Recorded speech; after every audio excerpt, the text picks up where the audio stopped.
Assalamualaikum warahmatullahi wabarakatuh. Halo teman-teman semua, selamat datang di channel Ricky ASP.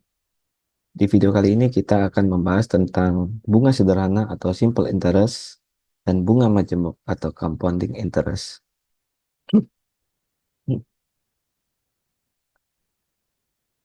Pada praktiknya, terdapat dua metode penghitungan bunga. Metode pertama adalah penghitungan bunga sederhana atau simple interest, dan metode selanjutnya yaitu penghitungan bunga majemuk atau compounding interest. Berdasarkan metode penghitungan bunga sederhana, bunga dihitung hanya atas pokok uang. Dengan demikian, rumus penghitungan bunga sederhana dapat kita susun sebagai berikut. I sama dengan P dikali R dikali N, di mana I adalah nilai bunga atau imbal hasil, P merupakan nilai pokok uang atau modal, R menunjukkan tingkat bunga atau imbal hasil per periode, dan N menunjukkan jumlah periode. Sementara itu, dalam metode penghitungan bunga majemuk, bunga dihitung atas akumulasi pokok dan bunga yang belum dibayarkan atau diambil. Rumus penghitungan bunga majemuk disajikan sebagai berikut. I sama dengan P dikali dalam kurung 1 ditambah R dibagi M pangkat M kali N dikurang 1. Di mana I sama nilai bunga atau imbal hasil, P menunjukkan nilai pokok uang atau modal, R menunjukkan tingkat bunga atau imbal hasil per periode, sementara M merefleksikan frekuensi pembayaran bunga atau imbal hasil per periode, dan N menunjukkan jumlah periode. Untuk memudahkan pemahaman tentang mekanisme penghitungan bunga, baik bunga sederhana maupun bunga majemuk, mari kita simak contoh berikut. Tuan Bayu berinvestasi sebesar 100 juta rupiah pada suatu instrumen keuangan yang memberikan kupon sebesar 10% per tahun yang dibayarkan setiap semester atau setiap 6 bulan sekali. Apabila Tuan Bayu berinvestasi selama setahun atau 12 bulan, berapa total pengembalian atau return yang Tuan Bayu peroleh atas investasinya dalam hal yang pertama, setiap kupon yang diperoleh ditarik oleh Tuan Bayu dan tidak diinvestasikan kembali. Sementara dalam kondisi kedua, setiap kupon yang diperoleh kemudian diinvestasikan kembali pada instrumen tersebut.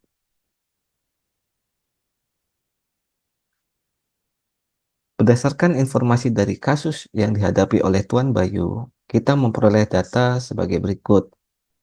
Yang pertama, nilai pokok investasi atau P adalah sebesar 100 juta rupiah. Tingkat bunga atau R adalah sebesar 10% per tahun. Lalu frekuensi pembayaran kupon atau M itu adalah 2 kali setahun karena dia dibayarkan setiap semester ya, 6 bulan sekali. Sedangkan jumlah periode ada M atau N itu adalah selama 1 tahun atau 12 bulan.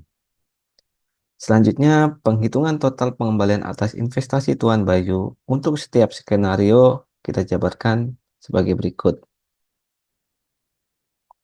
Pada skenario 1, Tuan Bayu menarik seluruh kupon yang diperolehnya dan tidak diinvestasikan kembali.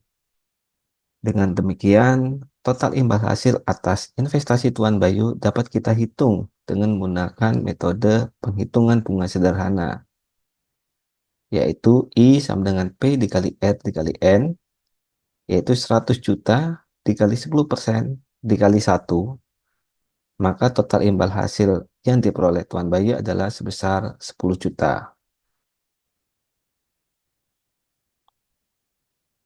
Sementara itu, pada skenario kedua, dalam hal Tuan Bayu menginvestasikan kembali seluruh kupon yang telah diterimanya, maka total nilai imbal hasil atas investasi Tuan Bayu dapat dihitung dengan menggunakan metode penghitungan bunga majemuk, yaitu I sama dengan P dikali dalam kurung 1 tambah R per M pangkat M kali N dikurang 1, yaitu P-nya nilai pokok investasinya sebesar 100 juta dikali 1 ditambah 10% per 2 karena nilai M-nya atau frekuensi penerimaan kuponnya adalah sebanyak 2 kali setahun, pangkat 2 kali 1 dikurang 1.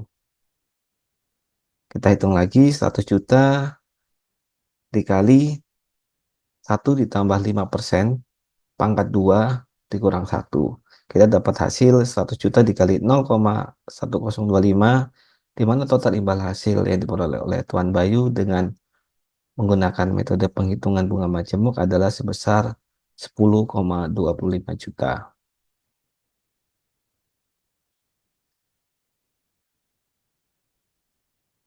Untuk memudahkan pemahaman tentang perbedaan antara penghitungan bunga sederhana dan penghitungan bunga majemuk, kita mencoba untuk mengilustrasikan kasus yang dihadapi oleh Tuan Bayu, di mana pada skenario 1 kita menghitung total imbal hasil berdasarkan metode penghitungan bunga sederhana, sedangkan pada skenario 2 kita menghitung imbal hasil berdasarkan metode penghitungan bunga majemuk. Coba kita perhatikan ilustrasi pembayaran kupon untuk masing-masing skenario. Pada periode bulan ke-6 atau pembayaran kupon yang pertama, tidak terdapat perbedaan antara penghitungan imbal hasil menurut skenario 1 dan menurut skenario 2, yaitu Tuan Bayu sama-sama memperoleh nilai return atau imbal hasil sebesar 5 juta rupiah. Sekarang kita perhatikan untuk periode kedua, yaitu pada periode pembayaran kupon kedua pada bulan ke-12.